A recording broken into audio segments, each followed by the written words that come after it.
우리가 어제부터 형통의 축복에 대해서 살펴보고 있습니다.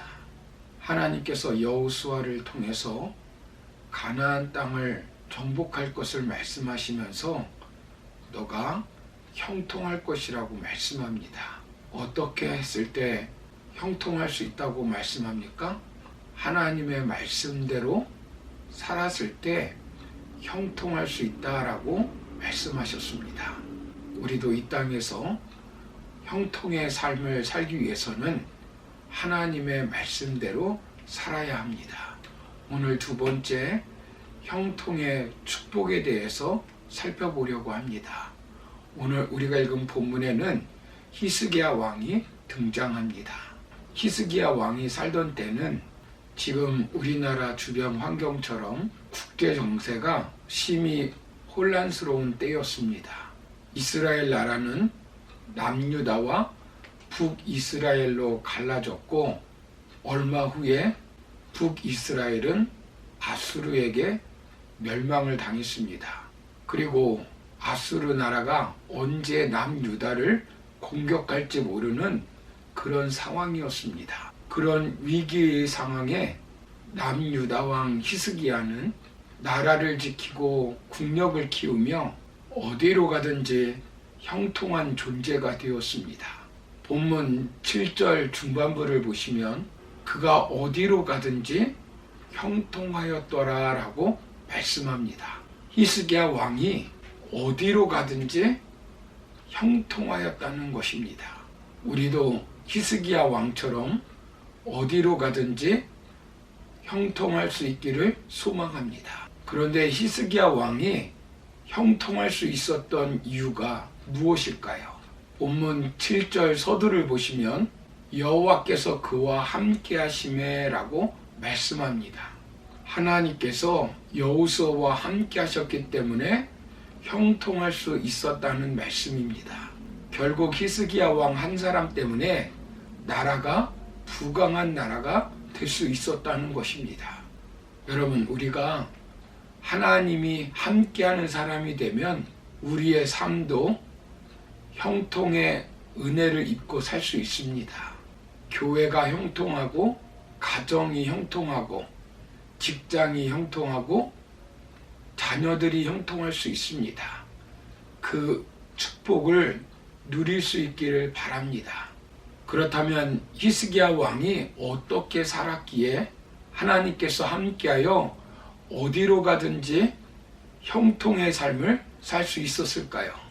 먼저는 우상을 제거하고 하나님만을 의지하였기 때문입니다. 본문 3절을 보시면 히스기야가 그의 조상 다윗의 모든 행위와 같이 여호와께서 보시기에 정직하게 행하여 라고 말씀합니다. 히스기야 왕은 그의 조상 다윗 왕처럼 하나님을 섬겼다는 것입니다. 여러분, 다윗이 왕이 되자 제일 먼저 한 것이 무엇입니까? 다윗은 왕이 되자마자 하나님의 궤, 즉 법궤를 예루살렘으로 옮겨오고자 했습니다. 그 이유는 자신이 왕이 되었지만 하나님을 진정한 왕으로 모시기 위해서입니다. 그래서 그동안 방치되었던 하나님의 궤를 예루살렘으로 모셔오고자 했던 것입니다. 역대상 15장 29절을 보시면 하나님의 궤가 예루살렘 다윗성에 들어올 때에 상황을 이렇게 기록하고 있습니다. 여호와의 언약궤가 다윗성으로 들어올 때에 사울의 딸 미갈이 창으로 내다보다가 다윗 왕이 춤추며 뛰노는 것을 보고 그 마음에 업신여겼더라 라고 말씀합니다. 다윗은 하나님의 궤를 예루살렘에 모셔오는 것에 너무나 감동을 하였습니다. 그래서 춤을 추고 노래를 부르는데 바지가 흘러내리는 것도 모르고 춤을 춘 것입니다. 그런데 이를 지켜보던 왕비 미갈이 다윗 왕을 업신여겼던 것입니다.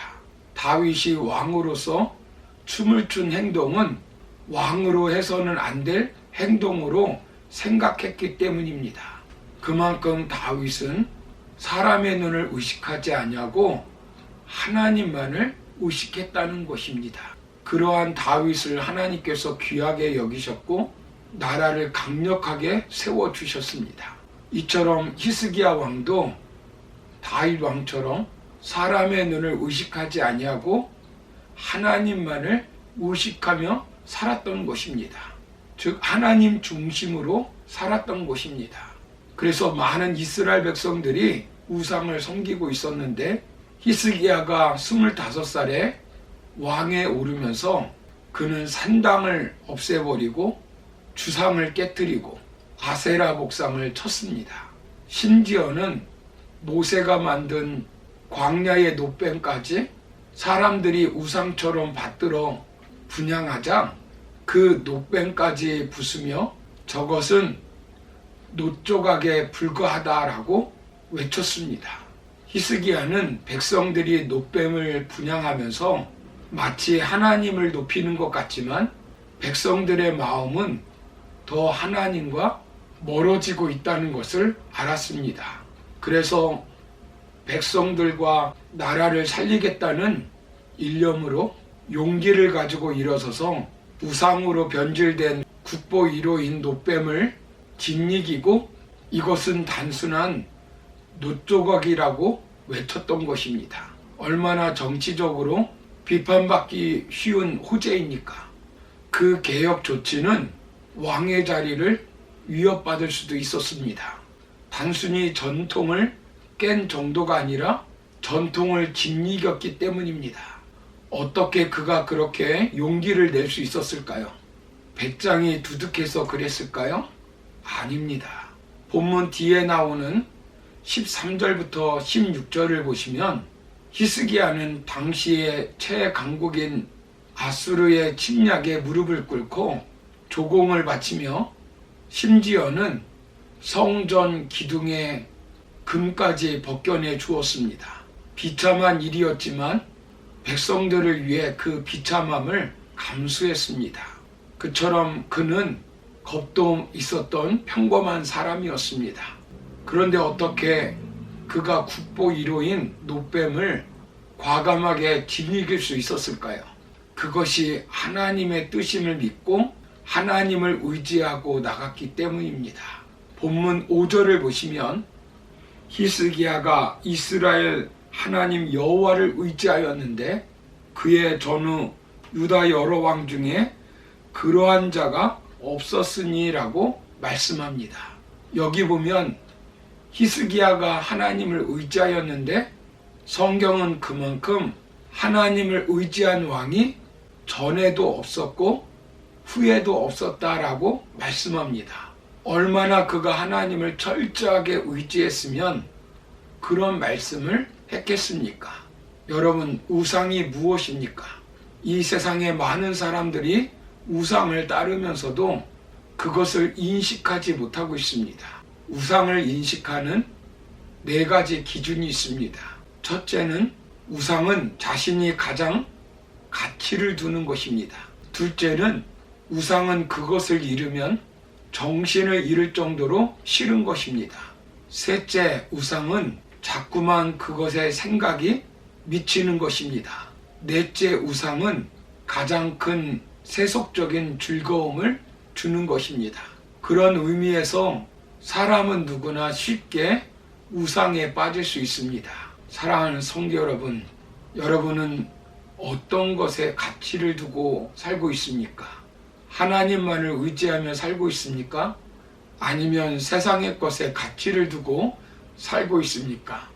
우리도 히스기야 왕처럼 우상을 제거해야 합니다. 그래야 하나님께서 함께하여 어디로 가든지 형통의 삶을 살 수 있습니다. 이 말씀을 통해서 우리 자신을 잘 살펴보고 내가 하나님보다 이 세상 것에 가치를 두고 마음을 두고 살고 있지 않은지를 돌아보시기를 바랍니다. 그것이 하나님보다 더 많이 생각하고 마음에 끌리는 것은 우상입니다. 우리는 우상을 제거함으로 하나님이 함께하여 어디로 가든지 형통의 삶을 살아가는 우리 모두가 다 되기를 주님의 이름으로 축원합니다. 감사합니다.